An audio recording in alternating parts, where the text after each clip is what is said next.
Today we're gonna make one of my absolute favorite things. That's what I say every fucking time. We're gonna make larb.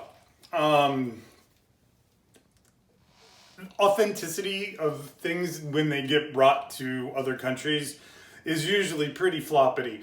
The food you get in Thailand is really much more balanced than you get in like Thai places all over the world that are not Thailand, except for one dish. I get this everywhere. I get it when I'm in Europe, I get it when I'm in China, I get it when I'm in LA.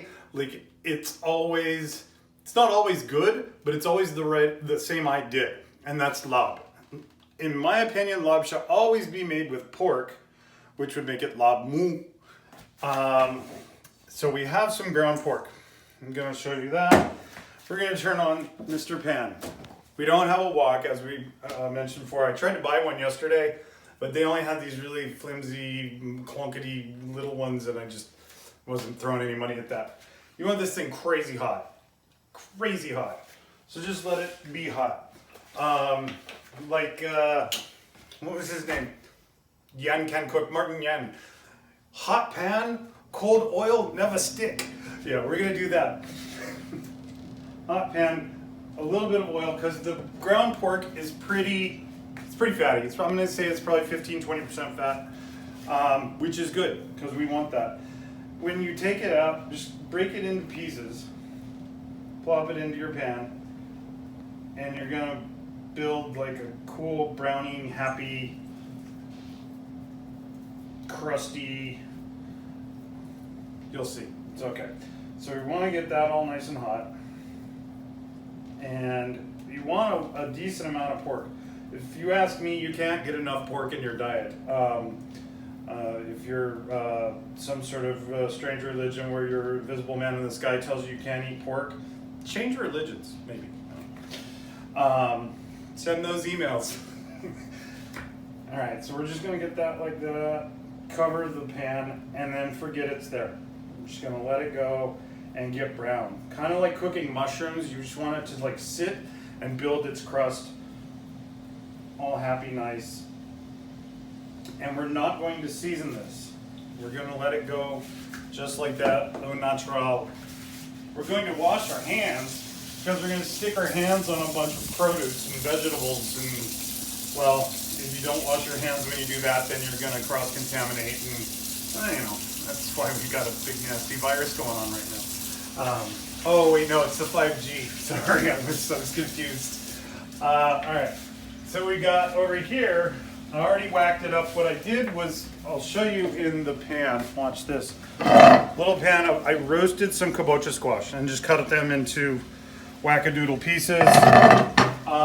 If you don't know what kabocha looks like, it's the one that's like this, the yellow striations, really tough, thick skin. If you just put a little bit of butter and salt and pepper on that, throw it in the oven for like an hour and a half, 250, it gets dense and solid. It's nice.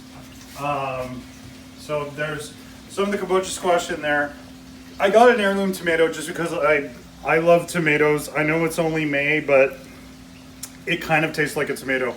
As thinly as possible, cut strips of red onions. This is romaine lettuce that I shredded. Oh, look at that. Oh, it dropped on the floor. Then your cucumber, thin and long. That's half a cucumber, okay? So we're gonna leave that like that and just kind of move it around a little bit so it's evenly distributed. You want all of the ingredients kind of the same. Ta-da! All right, so then we're gonna go back over here, take a look at Mr. Pork. Fat will render off. You're gonna end up with some fat that you're probably gonna wanna strain some of it off, which we'll do with, I bought a thing. Oh, I know where I put it.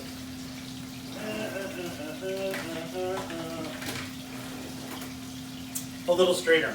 Just everybody should have a little strainer with a handle on it. After the gnocchi experience, I was like, fuck this, I'm gonna go buy one of these things. Got it at the Range 99 market. They're everywhere in the country, so if you don't, shop there now, go ahead and do it because it's a fun place. And the one that I went to yesterday that's out here at Riverside, almost to Norco, super clean. I've never seen a cleaner Asian market in my life. They're usually a fishy smelling mess, not this joint. Alright, so I threw some pepper on that, just black pepper. Thais really like white pepper, but I'm not going to use that. Mostly because it's way too much money right now. White pepper is like 5 times the price of black pepper, so I just don't bother.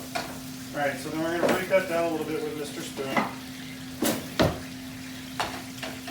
You don't want big chunks of meat. You want little chunks of meat.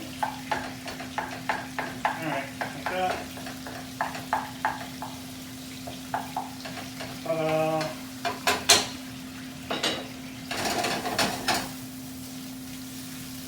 And we're just gonna, where'd I put it? There it is. Just gonna strain this in the sink because we don't care. And then back in there. Alright, and now at this point, I've made a little marinade that's going to be the dressing for the salad and the sauce, all blah blah. A little rice vinegar, the juice of half a lime, some standard soy sauce, and our favorite sambal oelek. Great hot sauce, really good with eggs. Scramble some eggs and then this in there, delicious. Alright, so then when we get to Mr. Brownie here, we're just going to pour that over it. The other thing we're going to add is, hiding somewhere, garlic and ginger, 1 clove of garlic, and a decent nub of ginger, all cut pretty small. You can see how small that is. And you want the freshness of that. That's why I'm adding it with the sauce.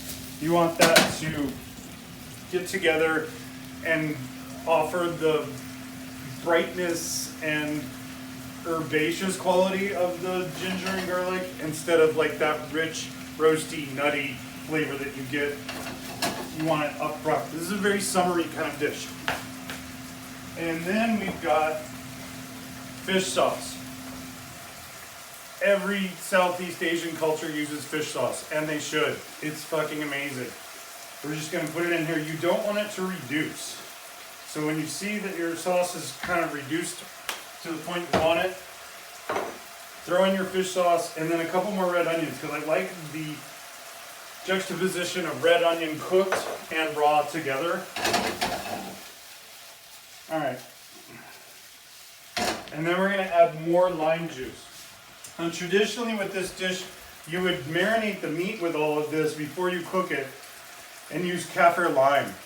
I looked for kaffir lime leaves, kaffir lime juice, couldn't find it. So we're just going to add more lime juice. Usually I would just use like 1.5 at the end of your sauteing process. It'll be bright and happy, but it's still not kaffir lime, but it's all right. All right, so then you bring that and you can smell it. It's delicious. Rice powder. You can buy rice powder or you can make it. This is just jasmine rice that I bought. Put it on the sheet pan and roasted it for about 40 minutes or so at 250 degrees with the squash. Put that over the top of your pork just so it covers the top of everything. And you can keep that, it doesn't go bad.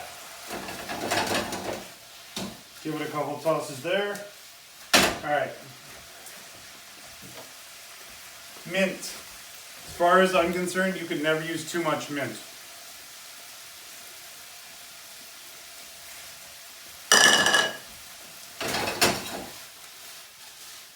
Oh, gorgeous smell. Turn our fire down a little bit.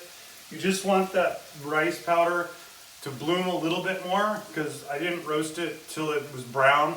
It'll brown up and it'll crunch. It'll give you a completely different texture of any other thing like breadcrumbs or other crunchy devices. Totally different. Alright, and once that's in there, we're going to hit it with a little more lime.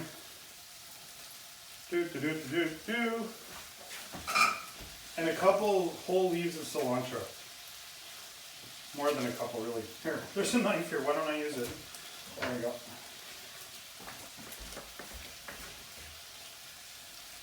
And you just want to throw that in there so it opens up a little bit and is warm. Boink, boink, boink, boink. Turn it off. Okay, now we're going to make another little batch of this for the salad. Soy sauce. Again, this is not my favorite soy sauce, but it's all I can really find right now. A little more sambal. You can use a lot more if you like it really hot. You can put fresh chilies in here as well as the sambal. If you're into like super flamey, like really Thai hot, go for it. Get some of the little Thai chilies and bang those out and throw them in there. Yeah, burn your ass. And the remainder of the lime.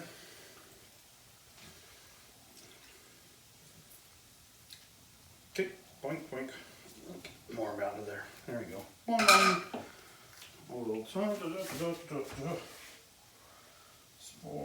Some of that in the sink. There you go. The rest of it can go in there too. And then just take your plate.